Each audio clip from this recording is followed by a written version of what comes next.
जय जगन्नाथ बंधुगण आपण मानक स्वागत आजिर एही वीडियो को। बंधुगण आजिर एही वीडियोटी मकर राशि व्यक्ति विशेष मानक पई बहुत अधिक गुरुत्वपूर्ण अटे। तो बंधु माने आजिर एही वीडियो रे आमे आलोचना करिबा मकर राशि व्यक्ति विशेष मानक पई मार्च मास 2025 टी किपरि कटिबो। एहा सहित आपणकर एही मार्च मासरे स्वास्थ्य, शिक्षा, प्रेम, वैवाहिक जीवन, भाग्य, क्यारियर, बेपार वाणिज्यर स्थिति एहा संपर्क रे मध्य आलोचना करा जिवो एवं नवग्रह मानकर स्थिति मध्य एही वीडियो माध्यम रे आलोचना करा जिवो। तो जेउ ग्रह माने आपनंकु खराब फल प्रदान करूछंती सेमानंक पई वीडियो रो शेष रे प्रतिकार मध्य रहिबो। तेबे बंधु माने आपण वीडियोटी को संपूर्ण शेष पर्यंत देखंतु। आउ जदि ए पर्यंत मोर चैनल को आपण सब्सक्राइब करि नाहंती तेबे गोटिए सब्सक्राइब करी आपण वीडियोटी को गोटिए लाइक निश्चय रूप से कर दियंतु।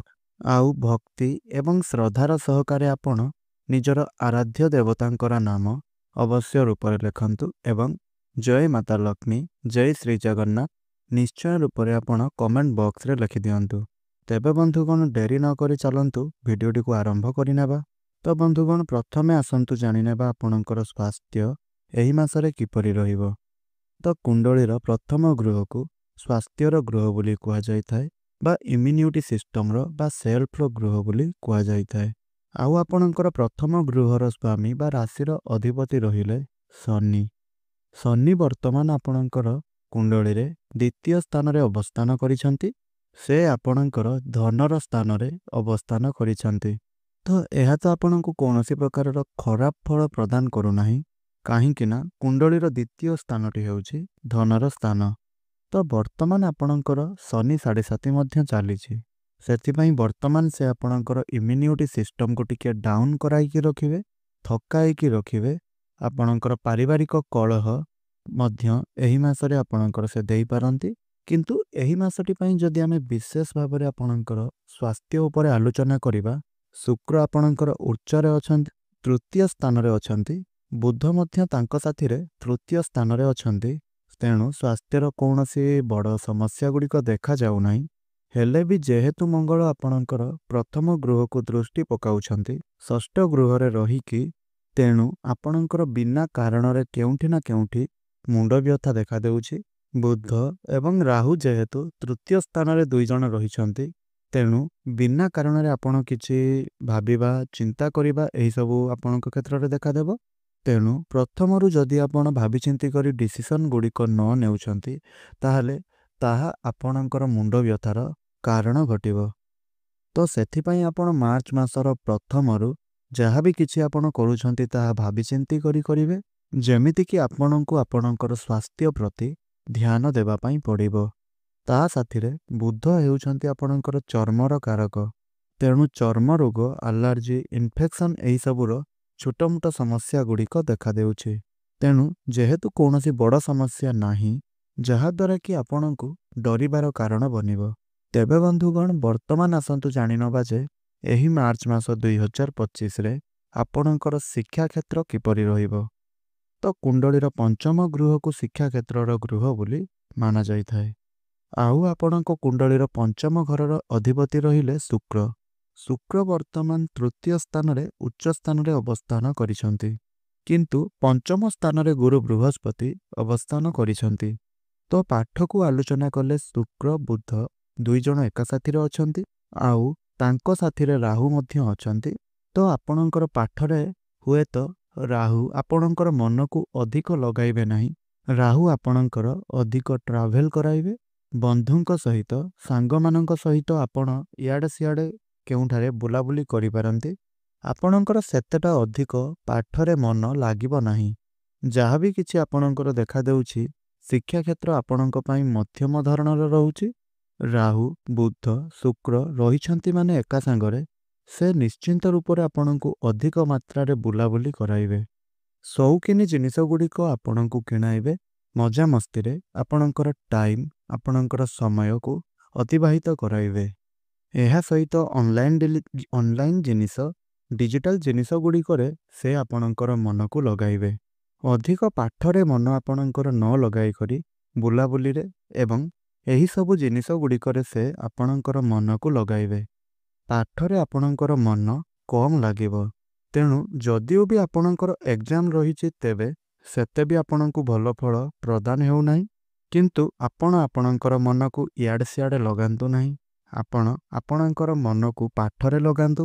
ଆଉ କେମିତି ଏକ୍ଜାମଟା ଆପଣଙ୍କର ଭଲ ହେବ ସେଇଟା ଆପଣ ଭାବନ୍ତୁ। ଦେଖିବାକୁ ଗଲେ 60ରୁ 70% ଆପଣଙ୍କର ପାଠପଢ଼ା ଟିକିଏ ଭଲ ଦେଖାଦେଉଛି, ବାକି 30% ଆପଣଙ୍କର ସପୋର୍ଟରେ ନାହିଁ। ତେଣୁ ଆପଣ ଟିକିଏ ପାଠପଢ଼ାରେ ଆପଣଙ୍କର ମନକୁ ଲଗାନ୍ତୁ ଏବଂ ସ୍ଥିର ରଖନ୍ତୁ। ତେବେ ବନ୍ଧୁମାନେ ବର୍ତ୍ତମାନ ଆସନ୍ତୁ ଜାଣିନେବା ଆପଣଙ୍କର ପ୍ରେମ ଜୀବନ ଏହି ମାର୍ଚ୍ଚ ମାସ 2025ରେ କିପରି ରହିବ। ତ ବନ୍ଧୁମାନେ ଦେଖନ୍ତୁ, ପ୍ରେମ ଜୀବନର ଗୃହ ହେଉଛି ସେହି ପଞ୍ଚମ ଗୃହ।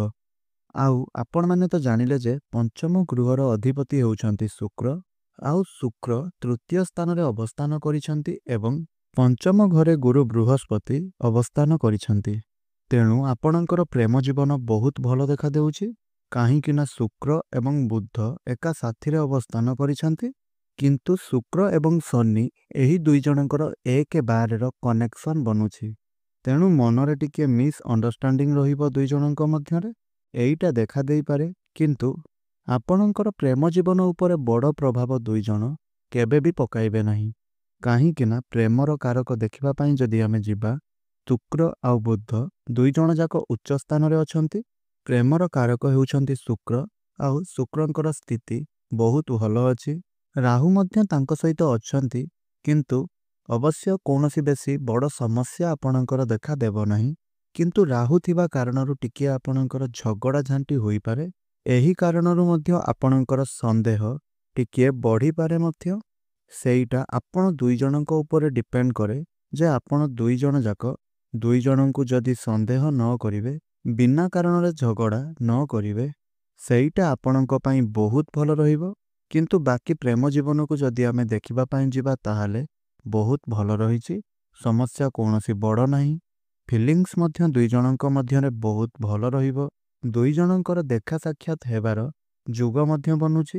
ମଧୁର ସମ୍ପର୍କ ରହିବ, କିନ୍ତୁ ମଝିରେ ମଝିରେ ଯେଉଁ ମିସ୍ଅଣ୍ଡରଷ୍ଟାଣ୍ଡିଂ ହେବ ସେଇଟା ନ ହେବା ପାଇଁ ଆପଣ ଚେଷ୍ଟା କରନ୍ତୁ। ରାହୁଙ୍କ ପାଇଁ ହେବ, ତେଣୁ ଆପଣ ଯାହା ବି କରିବେ ଯଦି ଭାବି ଚିନ୍ତି କରି କରିବେ। ଆଉ ଦୁଇ ଜଣଙ୍କ ମଧ୍ୟରେ ଯଦି ଆପଣ ତାଳମେଳ ଠିକ୍ ରଖିବେ, ତେବେ ଆପଣଙ୍କ ସମ୍ପର୍କରେ କିଛି ବି ଖରାପ ଆସିବ ନାହିଁ। ତେବେ ବନ୍ଧୁଗଣ ବର୍ତ୍ତମାନ ଆସନ୍ତୁ ଜାଣିନେବା ଯେ ଆପଣଙ୍କର ବୈବାହିକ ଜୀବନ ଏହି ମାସରେ କିପରି ରହିବ। ତ ବନ୍ଧୁଗଣ ଆପଣଙ୍କ କୁଣ୍ଡଳୀର ବୈବାହିକ ଜୀବନର ଗୃହ ହେଉଛି ସପ୍ତମ ଗୃହ। ଆଉ ଆପଣଙ୍କର ସପ୍ତମ ଗୃହର ଅଧିପତି ରହିଲେ ଚନ୍ଦ୍ରମା, ଯିଏକି ପ୍ରତ୍ୟେକ 2 ଦିନରେ ଥରେ ନିଜର ରାଶି ପରିବର୍ତ୍ତନ କରିଥାନ୍ତି। କିନ୍ତୁ ଆପଣଙ୍କ ରାଶିର ସ୍ୱାମୀ ହେଉଛନ୍ତି ଶନି। ଶନିଙ୍କର ବଡ଼ ପରିବର୍ତ୍ତନ ଦେଖାଦେଉଛି ମକର ରାଶିରେ, କାହିଁକି ନା ଆପଣଙ୍କ ରାଶିର ସ୍ୱାମୀ ହେଉଛନ୍ତି ଶନି, ଯିଏକି ଆପଣଙ୍କର 2.5 ବର୍ଷ ପରେ ସେ ପରିବର୍ତ୍ତନ କରିବା ପାଇଁ ଯାଉଛନ୍ତି। ତ ଚନ୍ଦ୍ରମା ପ୍ରତ୍ୟେକ 2 ଦିନରେ ଥରେ ନିଜର ସ୍ଥାନ ପରିବର୍ତ୍ତନ କରିଥାନ୍ତି। ଆଉ ଶନିଙ୍କର 2.5 ବର୍ଷରେ ସେ ନିଜର ସ୍ଥାନ ପରିବର୍ତ୍ତନ କରିଥାନ୍ତି। ତେଣୁ ଆପଣଙ୍କର ନେଚରରେ, ମନରେ ଆପଣଙ୍କର ବଡ଼ ଫରକ ଦେଖାଦେବା ପାଇଁ ଯାଉଛି। ତ ସବୁ ମକର ରାଶିର ବ୍ୟକ୍ତିବିଶେଷମାନଙ୍କର ନିଶ୍ଚିନ୍ତ ରୂପରେ ଦେଖାଦେବ କି ଆପଣଙ୍କର ଜୀବନସାଥୀଙ୍କ ସାଥିରେ ଆପଣଙ୍କ ମନର ତାଳମେଳ ଟିକିଏ ଅଧିକ ମାତ୍ରାରେ ରହିବ ନାହିଁ। ଟିକିଏ ପ୍ରୋବ୍ଲେମ୍ ଦେଖାଦେବ, ଅର୍ଥାତ୍ ତାଳମେଳ ଠିକ୍ ଭାବରେ ପଡ଼ିବ ନାହିଁ। ଆଉ ଯାହା ଆପଣଙ୍କର ଏଇଟା ଜନ୍ମ ଜାତକରୁ ଜଣାପଡ଼ୁଛି। କିନ୍ତୁ ଏହି ମାସ ପାଇଁ ଆଲୋଚନା କରିବାକୁ ଗଲେ ଶନିଙ୍କ ସାଥିରେ ସୂର୍ଯ୍ୟ ଅବସ୍ଥାନ କରିଛନ୍ତି। ଆଉ ସୂର୍ଯ୍ୟ ହେଉଛନ୍ତି ଫାୟାର ସାଇନ୍, ଉତ୍ତପ୍ତ ଗ୍ରହ। ତେଣୁ ଆପଣ ନିଜେ ଟିକିଏ ଆପଣଙ୍କର ବାଣୀରେ କଣ୍ଟ୍ରୋଲ କରନ୍ତୁ, ସଂଯମତା ରକ୍ଷା କରନ୍ତୁ। ସବୁ ଜିନିଷ ଗୁଡ଼ିକରେ ଆପଣ ଜମାରୁ ବି ଜିଦ୍ଦି କରନ୍ତୁ ନାହିଁ। ନିଜ ତରିକାରେ କାମ କରିବାର ପସନ୍ଦକୁ ଆପଣ ଛାଡ଼ି ଦିଅନ୍ତୁ। ଜମାରୁ ବି ଆପଣ କରନ୍ତୁ ନାହିଁ। ନିଜର ତାରିଫ ନିଜେ କରନ୍ତୁ ନାହିଁ। ନିଜ ଉପରେ ଟିକିଏ ଆପଣ ନଜର ରଖନ୍ତୁ, କାହିଁକି ନା ଦ୍ୱିତୀୟ ଗୃହରେ ସୂର୍ଯ୍ୟ ଅବସ୍ଥାନ କରିଛନ୍ତି। ଦ୍ୱିତୀୟ ଗୃହଟି ହେଉଛି ଆପଣଙ୍କ ବାଣୀର, ଆପଣଙ୍କର କଥା କହିବାର ତରିକାର।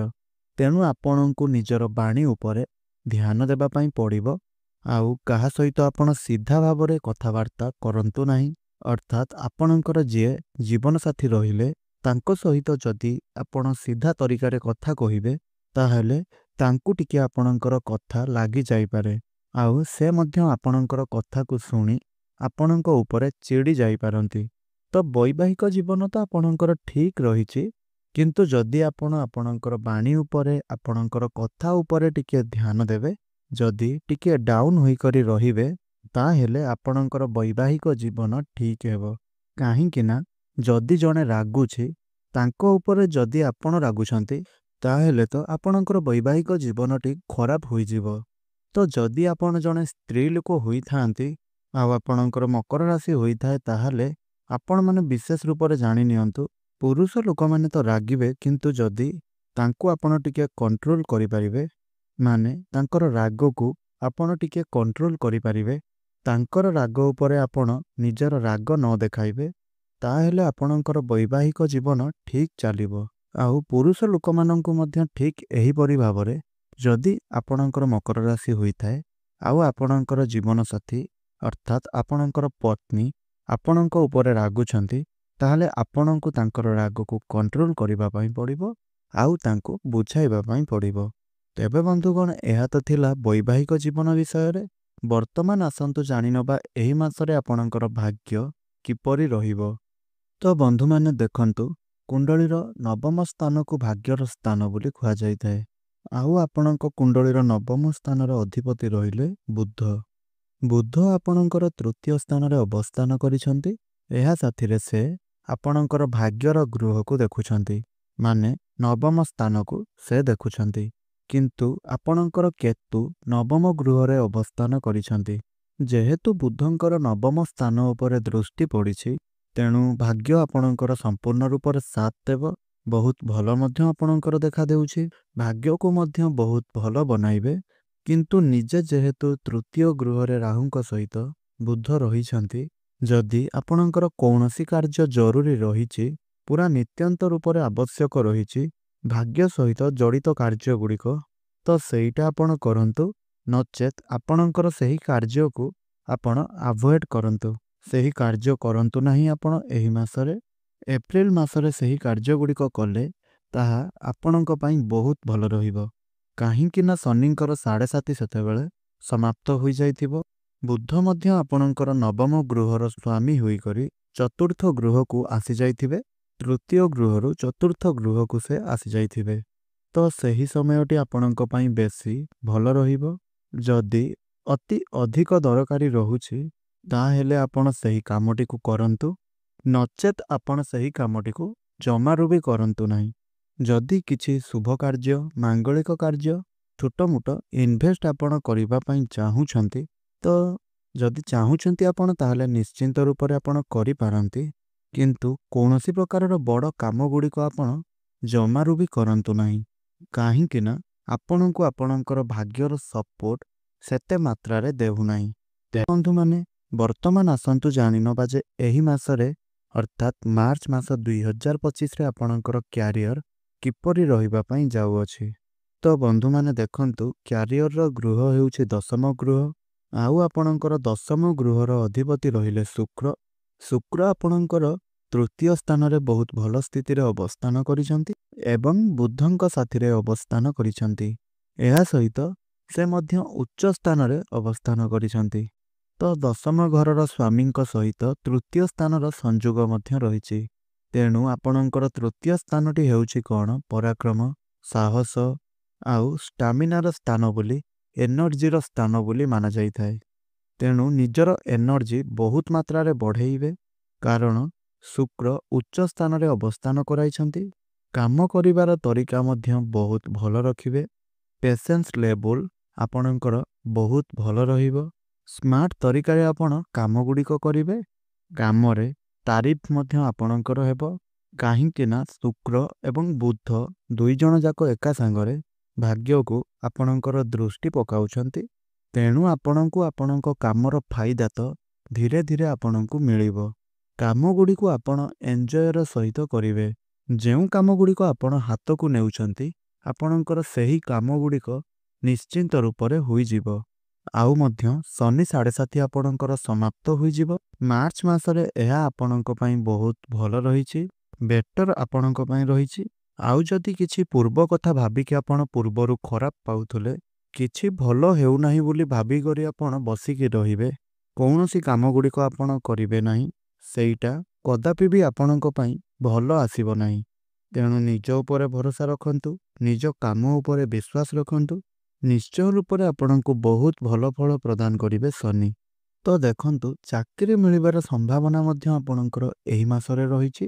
ଆଉ ଗୁରୁ ମଧ୍ୟ ଆପଣଙ୍କର ପ୍ରଥମ ଗୃହକୁ ଏବଂ ଏକାଦଶ ଗୃହ ଉପରକୁ ଦୃଷ୍ଟି ପକାଉଛନ୍ତି। ଆପଣଙ୍କ ମଧ୍ୟରେ ଜ୍ଞାନ ବହୁତ ମାତ୍ରାରେ ରହିବ, ମ୍ୟାଚୁରିଟି ବହୁତ ମାତ୍ରାରେ ଆସିବ।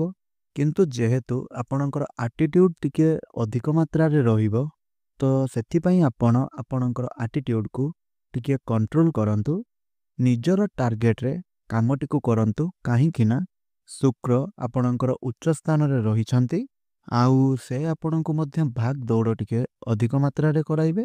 କନଫିଡେନ୍ସ ଲେଭେଲ ମଧ୍ୟ ଆପଣଙ୍କର ସେ ବହୁତ ଭଲ ରଖିବେ। ଏନର୍ଜି ମଧ୍ୟ ଆପଣଙ୍କର ବହୁତ ଭଲ ରହିବ। ତେଣୁ ଯାହା ମୁଁ ଆପଣଙ୍କୁ କହୁଥିଲି, ତ ଆପଣ ନିଜର ବାଣୀ ଉପରେ ଟିକେ କଣ୍ଟ୍ରୋଲ କରନ୍ତୁ। ଶନିଙ୍କ ସାଥିରେ ଯେହେତୁ ସୂର୍ଯ୍ୟ ରହିଛନ୍ତି, ତେଣୁ ଆପଣ ଆପଣଙ୍କର ବାଣୀରେ ଟିକିଏ କଣ୍ଟ୍ରୋଲ କରନ୍ତୁ। ତାହା ଆପଣଙ୍କର ବସ୍କୁ ହେଉ, ଆପଣଙ୍କର ସିନିୟରମାନଙ୍କୁ ହେଉ, ଇଆଡ଼େ ସିଆଡ଼ୁ କଥା ଆପଣ ଜମାରୁ ବି କୁହନ୍ତୁ ନାହିଁ। ତାଙ୍କ ସାଥିରେ ଆପଣ ଯୁକ୍ତିତର୍କ ଜମାରୁ ବି କରନ୍ତୁ ନାହିଁ। ଦେଖିବେ ଆପଣଙ୍କ ପାଇଁ ବହୁତ ଭଲ ରହିବ। ଖାସ୍ କରି 16 ମାର୍ଚ୍ଚ 2025 ପୂର୍ବରୁ ଟିକେ ବିଶେଷ ଭାବରେ ଧ୍ୟାନ ଦେବା ପାଇଁ ପଡ଼ିବ ନିଜର ବାଣୀ ଉପରେ। ବାକି ଆପଣଙ୍କର କ୍ୟାରିୟରକୁ ଦେଖିବା ପାଇଁ ଗଲେ ବହୁତ ଭଲ ରହିଛି, କୌଣସିଟା ବି ଖରାପ ଦେଖାଯାଉନାହିଁ। ତେବେ ବନ୍ଧୁମାନେ, ବର୍ତ୍ତମାନ ଆସନ୍ତୁ ଜାଣିନେବା ଯେ ଏହି ମାସଟିରେ ଆପଣଙ୍କର ବିଜନେସ୍ କିପରି ରହିବ। ତ ବନ୍ଧୁମାନେ, ଯଦି ଆମେ ବିଜନେସ୍କୁ ଦେଖିବା ପାଇଁ ଯିବା, ତାହେଲେ ଏହି ମାସଟି ଆପଣମାନଙ୍କ ପାଇଁ ବହୁତ ଭଲ ରହିଛି। କିନ୍ତୁ ଟିକିଏ ଖର୍ଚ୍ଚ ରହିଛି, ଟିକିଏ ସମସ୍ୟା ମଧ୍ୟ ଦେଖାଦେଉଛି। ଆପଣ ଏହି ମାସରେ ଟିକିଏ ହଇରାଣ ମଧ୍ୟ ହୋଇପାରନ୍ତି। ଆଉ ଯଦି ଆପଣ ବେପାର ବାଣିଜ୍ୟ ନୂଆ ଆରମ୍ଭ କରିବା ପାଇଁ ଚାହୁଁଛନ୍ତି, ତାହେଲେ ଏହି ମାସଟି ଆପଣଙ୍କ ପାଇଁ ସେତେ ମାତ୍ରାରେ ଭଲ ନାହିଁ। ତେଣୁ ଆପଣ ଏହି ମାସଟିରେ ନୂଆ ବେପାର ବାଣିଜ୍ୟ କିଛି ବି ଆରମ୍ଭ କରନ୍ତୁ ନାହିଁ। କାହାରିଙ୍କ ପାଖରେ ଆପଣ ଯୁକ୍ତିତର୍କ କରନ୍ତୁ ନାହିଁ। କାହାକୁ ଆପଣ ଅନ୍ଧ ପରିକା ବିଶ୍ୱାସ କରନ୍ତୁ ନାହିଁ। ନିଜର କଥା, ନିଜର ବ୍ୟବହାର ଉପରେ ଟିକେ କଣ୍ଟ୍ରୋଲ ରଖନ୍ତୁ। ଇଆଡ଼ୁ ସିଆଡ଼ୁ କହିକରି ଗ୍ରାହକମାନେ ଆପଣଙ୍କ ଉପରେ ଟିକେ ନାରାଜ ହୋଇଯାଇପାରନ୍ତି। ଆପଣଙ୍କର ଖର୍ଚ୍ଚ ଉପରେ ଟିକେ ଆପଣ ନିୟନ୍ତ୍ରଣ ରକ୍ଷା କରନ୍ତୁ। ବାକି ସବୁକିଛି ଆପଣଙ୍କର ଠିକ୍ଠାକ୍ ରହୁଛି। ତେବେ ବନ୍ଧୁମାନେ, ଏହା ତ ଥିଲା ଗ୍ରହମାନଙ୍କର ସ୍ଥିତି, କ'ଣ ସବୁ ଶୁଭଫଳ ସେମାନେ ଆପଣଙ୍କୁ ପ୍ରଦାନ କଲେ। ତ ଯେଉଁ ଗ୍ରହମାନେ ଆପଣଙ୍କୁ ସବୁ ଖରାପ ଫଳ ପ୍ରଦାନ କରୁଛନ୍ତି, ତ ଆସନ୍ତୁ ସେମାନଙ୍କୁ ବା ସେମାନଙ୍କ ପାଇଁ ପ୍ରତିକାର ଶେଷରେ ଜାଣିନେବା। ତ ବନ୍ଧୁମାନେ ଦେଖନ୍ତୁ, ଆପଣଙ୍କର ଚନ୍ଦ୍ରମା ଟିକେ କମଜୋର ରହିଛନ୍ତି। ତ ଆପଣ ଚନ୍ଦ୍ରମାଙ୍କର ବୀଜ ମନ୍ତ୍ର ପାଠ କରନ୍ତୁ। ଶନିଙ୍କର ବୀଜ ମନ୍ତ୍ର ଆପଣ ପାଠ କରନ୍ତୁ। ହନୁମାନ ଚାଳିଶା ଯଦି ଆପଣ ଘରେ ପାଠ କରୁଛନ୍ତି, ତାହେଲେ ସବୁଦିନ ଯଦି ପାଠ କରୁଛନ୍ତି, ତାହେଲେ ଆପଣଙ୍କ ପାଇଁ ସେଇଟା ମଧ୍ୟ ବହୁତ ଭଲ ରହିବ। କଳା ରାଶି, କଳା ତେଲ, ଜଡ଼ା ତେଲ ଆପଣ ଟିକେ ଶନିଙ୍କୁ ଅର୍ପଣ କରନ୍ତୁ। ଆଉ ଶନିବାର ଦିନ ଅର୍ପଣ କରନ୍ତୁ, ସେଇଟା ଆପଣଙ୍କ ପାଇଁ ଭଲ ରହିବ। ଆଉ ସୂର୍ଯ୍ୟନାରାୟଣଙ୍କୁ ଆପଣ ଜଳ ଅର୍ପଣ କରନ୍ତୁ। ଏହାପରେ ଆପଣ ଦେଖିବେ ଆପଣଙ୍କ ଜୀବନରେ ଯାହା ବି କିଛି ସମସ୍ୟା ଗୁଡ଼ିକ ଆସୁଥିଲା, ସେଇଟା ଆପଣଙ୍କ ଜୀବନରୁ ସମାଧାନ ହୋଇଯିବ। ତ ବନ୍ଧୁଗଣ, ଏହା ତ ଥିଲା ମକର ରାଶିର ବ୍ୟକ୍ତିବିଶେଷମାନଙ୍କର ମାର୍ଚ୍ଚ ମାସ କିପରି ରହିବ ତାହା ସମ୍ପର୍କରେ। ତ ଯଦି ଆପଣଙ୍କୁ ଆମର ଏହି ଭିଡ଼ିଓଟି ଭଲ ଲାଗିଥାଏ, ତାହେଲେ ଭିଡ଼ିଓଟିକୁ ଆପଣ ଗୋଟିଏ ଲାଇକ୍ କରିଦିଅନ୍ତୁ। ତଳେ ଆସୁଥିବା କମେଣ୍ଟ ବକ୍ସରେ ଜୟ ମାତା ଲକ୍ଷ୍ମୀ, ଜୟ ଶ୍ରୀ ଜଗନ୍ନାଥ ନିଶ୍ଚୟ ରୂପରେ ଲେଖିଦିଅନ୍ତୁ। ଚ୍ୟାନେଲଟିରେ ନୂଆ ଥିଲେ ଚ୍ୟାନେଲଟିକୁ ସବସ୍କ୍ରାଇବ୍ କରି ପାଖରେ ଆସିଥିବା ବେଲ୍ ଆଇକନ୍ଟିକୁ ପ୍ରେସ୍ କରିଦିଅନ୍ତୁ। ଭିଡ଼ିଓଟିକୁ ପ୍ରିୟଜନମାନଙ୍କ ସାଥିରେ ସେୟାର ନିଶ୍ଚୟ ରୂପରେ କରିଦିଅନ୍ତୁ। ତ ଆପଣଙ୍କର ଦିନଟି ଶୁଭମୟ ରହୁ, ଏହା ହିଁ ମୋର ପ୍ରଭୁ ଶ୍ରୀ ଜଗନ୍ନାଥଙ୍କ ନିକଟରେ ପ୍ରାର୍ଥନା। ଆଜିର ଏହି ଭିଡ଼ିଓଟିକୁ ମୁଁ ଏଇଠି ରଖୁଛି। ପୁଣି କଥା ହେବା ଆଉ ଏକ ନୂତନ ଭିଡ଼ିଓ ମାଧ୍ୟମରେ। ରହୁଛି। ଧନ୍ୟବାଦ। ଜୟ ଜଗନ୍ନାଥ।